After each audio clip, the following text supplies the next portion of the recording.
Asahan niya, gano'n ka ba? Kaya nga sana totoo. Di ba, wala 10,000 basta buhay ka. Yeah, tsaka bala. Di ba?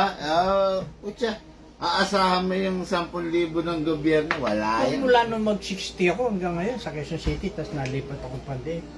Ni isang pera. Wala akong natatanggap sa DSWD. Nakakatanggap lang ako ayuda pag kayong mag-eleksyon. Yung mga pension na... Yung, SS? hindi. Wala kang SS? Hindi ko natapos yung ano eh. Bali, ano lang eh. 56 months ata ang naibulog. Hindi pwede mong bayaran ng buo yun Ayaw nila. Ganon? Gusto yung ano. Ayaw mong yun Pwede ko naman kunin na raw yun. Kaya alam mo, wala yung burial. Kaya pinagayaan. Hindi, wala kayong mga poor seniors, wala kang nare-receive na gano'n? Wala. Kapag mag-eleksyon na yung ayuda. Kapareho bukas. Hindi, bakit wala? Seniors ka. Namimili sila. Ewan ko lang to sa NCSC ngayon. Yung sa DSWD ang problema. Namimili. Nasa live na tayo, kamay na. Baka meron. Ito si Tatay Reynaldo, wala rin preno ang bibig. Totoo naman. Okay. Mga Karsop, Tatay Reynaldo is in the house. Okay. Meron lang ako i-share sa inyo, no? Na maling gawain. Okay, itong si Tatay, melik yung unit niya. So, melik, naririnig niya, sumisirit. Ang suspect niya kagad is the inlet valve, which is mali yun. Tandaan ninyo, pag meron kayo narinig na leak sa unit, ang gawin nyo, mag-leak test, number 1. Napakadalang na masira ng inlet valve. Ayan sasabihin ko na sa inyo mga Karsok. Napakadalang po masira ng isang inlet valve not unless nagkamali or ipinahiram ninyo unit kasi hindi siya marunong maggas. Yun. Oo. Yun lang ang ikinakasira ng inlet valve. Pakinig kayo ha. Hindi sa tuwing magkakaroon kayo ng leak or maririnig nyo na merong sumisingaw, inlet valve yan. Ilagay nyo sa huli yung hinala ninyo sa inlet valve. Okay? Yan. Ito si Tatay. Ang ginawa, so, naglagay siyang gas. Narinig niya, uy, may sumisirit. Pinakailaman yung inlet valve. Ngayon, yung inlet valve, niluwagan, then tumalsik. Mga airsoft, iwas po tayo ron. Napakadelikado po nun. Bakit? Meron akong ka-airsoft na reportedly, nireport sa akin noong July, nabulag. Nakakalungkot kasi isa siyang seniors, 83 years old. No? So, ang sakit no? Tumama sa mata. sakit na ay nag-mayonnaise yung paligid ng ano niya, mata niya. Oo, lumuwa yung ay nako, ayoko na lang kaya lang. Taga saan? Isabela. Layo. Kababayan po ni, yun, nanghinayang siguro siya kasi papa-shipping, syempre, di ba, ganun, siguro, nanghinayang siya, ayun ang nangyari. Kababayan ng Rili. Isabela. Oo, Isabela. Yung House of Speaker ngayon, taga Isabela rin. Yung pumalit kay, Romualdez. Yes, oo nga, tama. Okay, ngayon, gawin natin yung unit niya. So, inlet valve to, no? Sana lang meron tayong inlet valve na maging compatible dito, no? Yan. Masok. Pasok naman ang inaano ko yung leak. Okay, ayan, di ba? May inlet valve. Tignan natin kung okay to. Sana, ang dami na naman tayo ng aso. Ayan, mga airsoft ito, tingnan nyo lagyan kong gas. Okay. Rinig naman na on camera na meron leak. Pakisabi kay Mama Rolling i-leak test natin Ay tayo, pakita ko sa'yo. Yun. Nabula. Saan nang gagaling tayo? Sa gilid, di ba? Sa gilid. Mga airsoft, tignan nyo kung saan nang gagaling. Okay. So, hindi sa inlet valve. Di ba? Gilid. Oo. Tandaan nyo to, sa tuwing maririnig ninyo yung magazine ninyo na may leak, ilagay nyo sa huli yung option na galawin yung inlet valve. Ayan. Katulad nito, nang gagaling yung leak sa main o-ring. Okay, sa gilid dyan. Tatay talaga pasaway. Imbis na walang gastos, may gastos tuloy. Tapos, syempre, para makaiwas tayo sa, ayun, siguro nalaglag ba? Wala naman Hindi naman. traces. Hindi na naman. Siguro ano lang, medyo kinulang lang siya sa pagsisilikon po, no? Yun. Hindi ko alam na may butas niya sa gilid para lagyan ng silicone. Yes, meron po yan. Hindi, pero hindi mo naman dapat lagyan ng silicone oil itong butas. Yung Ito mga lang eh. valve lang Yung valve. para papasok, no? So, nandito na, medyo nangihinayang lang ako kasi nandito na siya. Hindi niya dala yung unit. So, para sana ma-full maintenance, libre lang naman yun. Para lang yung unit, ma-check din natin. Meron ba lumuluwang? Look, nasa na yung pangigpit ko na, boss? Hindi battery? Hindi kaya magalit. Kinuha mo na naman? Ready mo. Doon ako nakapasok sa may isang pinto. Yung kabila. Oo man, no? Usog mo. Banda rito. Oo, medyo ano yung mga kapitbahay ko, alam mo naman eh.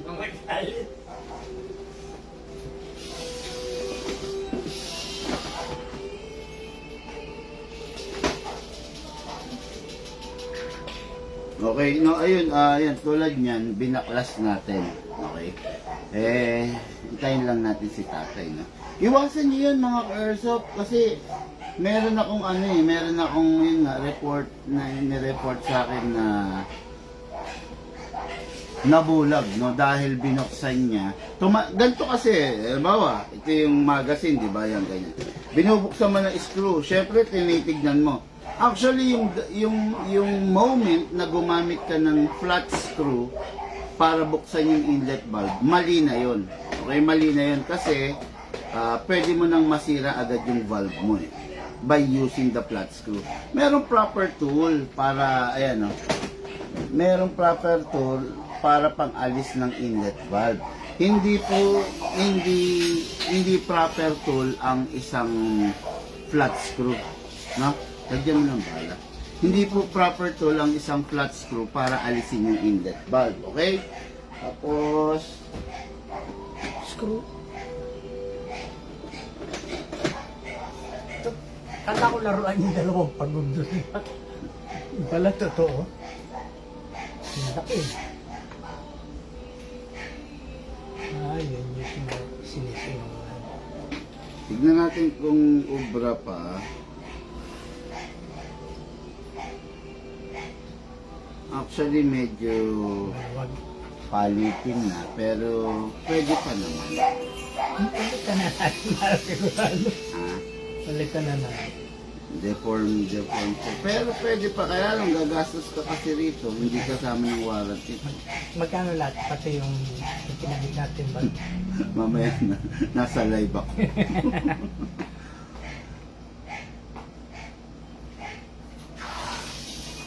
Baka kaya ko na. Tsaka ang tigas no. Regular ka ba nagsisilikon? Yung eto nilalagyan ko to. Tsaka yung mismo baril. Yung tinurong bubugahan. Ito, okay pa to. Dapat kasi bilog eh. Medyo deform na. May kanto na tsaka parang matigas na. Luma na. Mano na rin yan. May magdadalawang taon na siguro. Ayan. Narinig nyo ha. 2 taon. Hindi na rin pala masama. Kasi kung hindi pa nasira, hindi ka pa mapapasyal sa akin. Ha? Sino gamit? Sino? Sino gamit mo? Yung babae, sutang. Hindi ka pa mapapasyal sa akin. Di ba na? Kita na tayo. Hindi yun sa Facebook.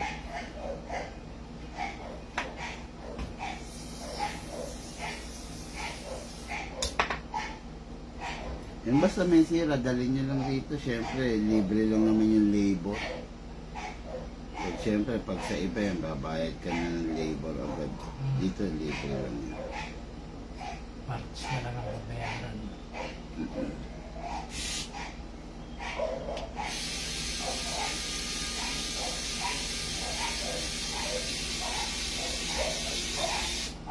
Hindi na makakatayo ulit aso ron.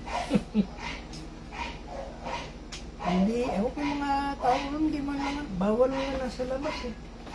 Ano ba ba? Eh, ganyan naman. Ayaw ang naman Pin- tumayo doon sa harapan nila. Ganyan naman ang Pinoy eh. Buti aso, malaki. Meron din ng anak ko na binibenta niya pag nanganak. Bully. Yung parang bucket.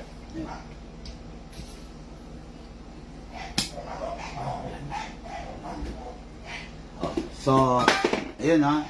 Therefore, I conclude, hindi inlet valve number 1. Pangalawa, main o-ring.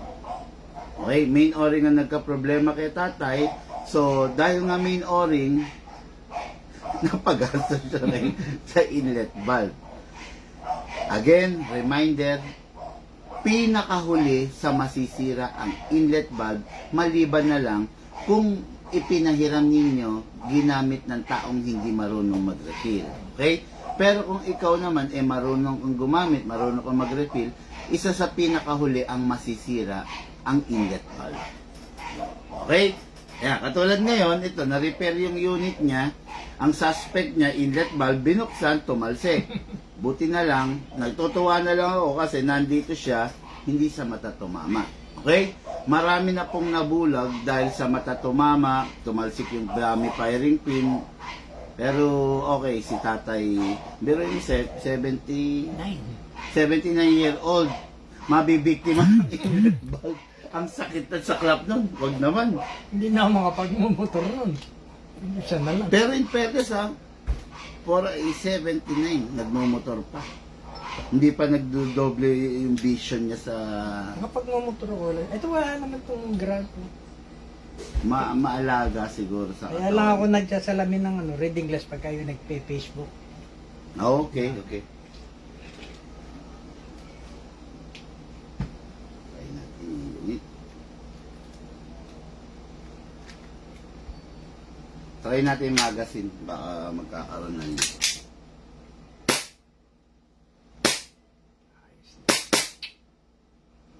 Wawa na naman yung aso. Ganda oh. Mahaba dyan ang akin ng konti eh. Yes sir. 5.1 yung sa'yo. Yun. Ah. Parang 1911 ano. Yes, same size ng 1911 pero 5.1 yung ano niya, yung size niya. Yan. Ayaw pa mag-upgrade sa rifle. Yung mahabang yung palit. Ang ganda nga sana. Pero on the long run, tipid ka kasi battery type. Tapos Oo. malakas talaga. Talagang malakas. Magkano kaya? Nasa live ako mamaya. Maipunan. Okay, so part of the lifetime warranty, yun nga, kaya lang gusto ko mambigyan ng lifetime warranty to si tatay. Ang problema yung inlet valve tumalsik. Iwasan nyo na lang ganito no mga airsoft. Lagi kong nire-remind, meron trouble, tawag. Tawag, no? Tawag muna. Meron kayo napansin kakaiba, tawag sa akin. Napansin niya may leak, may sumisingaw, tawag sa akin. Biruin mo kung tumawag ka, ang una ko sasabihin sa iyo, tay, i-leak test mo. Di ba? Ayan. Kanina nakita niyo sumisingaw to. Clear. Wala na. Wala na. Okay? Ayan. Sayang, kung nandito yung unit, full maintenance natin ha. Pero anyway, hindi naman. Nilinisan ko na lang yun. Hindi ako marunong kumaligo. Pero yung totoo, at alam ko yung 45. Siyempre. Alam mo oo, talaga. Yung binili ko nga siya, guys, di pa ubos eh. Yung binili ko yung yung baril. madalang mo magamit. No? Pang-aso nga lang, yung pag tumatae, Pambugaw ba? ang bunga yan. Totoo, minsan pag tinamaan sa itlog, pag Grabe. hilaw, Brutal naman itong tao. para madala. Sa itlog pa talaga, ang sakit nun. Kaya tatakbo sa hilaw din.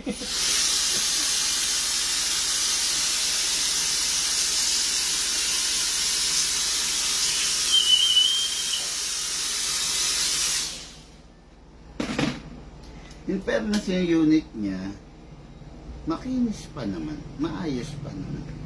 Alaga ako. Okay, dahil sa ating lifetime warranty, okay, kasama natin rito si Tatay Reynaldo, tama tay? 79-year-old. Napakasarap mga... Itong November lang yan. Oh? 79. Okay, tama niya mga karsap. Ako, napakasarap na na magkaroon ng customer. Alam mo sorry yung ganitong edad, ganito katanda.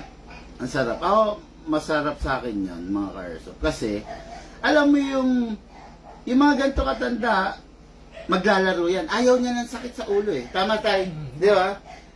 Ang sarap nung maglalaro siya, yung feel niya yung paglalaro niya, di ba? Ayun, sa akin masarap yun, no? Kaya nga lately, di ba, ewan ko lang kung napapansin niyo, wala ako sa mood ng mga nakaraan. Nanonood ka ba ng vlog? Hindi. Minsan na ito. Kasi may namatay yung isang ka-airsoft namin na stroke yon. Hindi. Pumunta, tama, na stroke. Bumili ng airsoft, binilan siya ng misis niya. Parang nalilibang. Parang napanood ko yun. Na mild stroke, parang gano'n. Di okay. Nalilibang siya, saya. Nagbigay pa nga regalo yung misis niya. Thank you, big man. Naging kasangkapan ka ng gano'n. Ako naman, masaya, syempre. Pucha, inilight ko kinabukasan na nagpapasalamat ako. Na pangalawahan yung stroke. Hindi na gumising. Yun ang mahirap. Oo. Ewan ko kung tama sabi ng kapitbahay ko, yung pangalawang stroke daw, Mahirap makarecover dyan. totoo ba yun? Yun. Pag naligtasan mo raw yung pangalawa, Swerte ka na. swerte ka na raw nun. Pero bihira. Yung una, may nakaka-revive pa nun. Oo. Ngayon, actually ito ang masaklap pa. Naglalaro siya ng airsoft, tumumba, humampas sa balkonahe, yung ulo. Isang dahilan siguro yun, ba't hindi na siya nagising, no? Kasi nung unang stroke, nagkakape. Tapos napansin daw ni misis niya, parang hindi niya na mabuhat yung kape, yung tasa. Yun na, umpisa na yun. Tapos, humingiwi. Yun na. Naisugod pa raw nila. Parang naagapan. Pwede ba maagapan yan? Ganun? Hindi. Pagka siguro nakarating pa sa emergency, pero kung malimit yan, on the way, mamatay. Basta naihina. Ayun. Tapos nitong nakaraan nga, ayun nga, while nasa balkonahe raw, nagpa-firing. Di ba, may pasama ng mga balkonahe. Tumumba doon, nalaglag pa siya doon sa lupa. Mataas din ko. Second floor pa siya nun. Hindi naman second floor. Nasa baba lang. Parang garahe, balkonahe. Mataas din yun. Mataas din. Mataas din kaya lang mga karsop, no? Actually tayo, no? Kaya papapansin niyo nito lately hindi ako nagro-roll, nagpe-play ng sounds. It is because pakikiramay dun sa tao, no? Masakit sa akin yun. Kaya nga ako, nung nakita ko to si tatay, sabi ko, upo ka muna. Tinapos ko lang yung gagawin ko. Tapos, halika na. Masaya ako pag may mga ganitong ka-airsoft tayo na... Kaya nga sabi ko, pag may problem yun, dali niya sa akin kasi interaction, conversation with the ka-airsoft, saya. Maraming salamat sa iyo, Tatay Reynaldo, at nakita tayo. Maraming salamat. Baka may gusto kang batiin, shoutout, sir. Yung misis ko na lang. Andito na ako na big man. Use na yung magazine. Alam mo, sir, totoo. Meron akong mentor sa bonsai. Ang pangalan, Reynaldo Antoca. Anto? Oo, Reynaldo Antoca. Ayan, actually, hindi nalalayo sa itsura.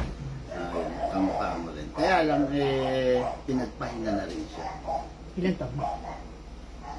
Actually, bata, 74. Sabi sa akin ni Dr. Nonato, yung kaibigan ko na doktor, sa St. Luke's. Ugaliin mo yung bago ka matulog, tsaka sa umaga, yung ganyan. Para yung sa puso daw. Mag-pump. Para kung may paradong dugo. Hindi nagaganon ka tayo. Oo. Tapos pag... Ganun lang. Oh, tsaka Hindi yan. ganon. Hindi. Tsaka yan, ganyan. Joke lang yun, no? Joke lang. Pinapasaya ko lang yung araw, no? Kaya pa ba? Kaya pa, ayaw ni Mrs. naman, makabenta. Loko to. Ganito ba sa sarap na combo, eh, no? Ayaw Kaya-kaya pa raw ni tatay. Ayaw naman pa extra, di ba? Oo, no? Selosa, no? Sabi ko, aling ko to, di man pwede isanla. Papairam ko lang ako Loko talaga yung ate ka airsoft. Itong masarap sa sa airsoft natin, no? Interaction with me and the client. Hindi katulad ng ibang seller, tindera lang ang makakausap nyo, masungit pa. Tapos, ayun, walang mga ganito. Pero ako, masaya ako sa trabaho ko.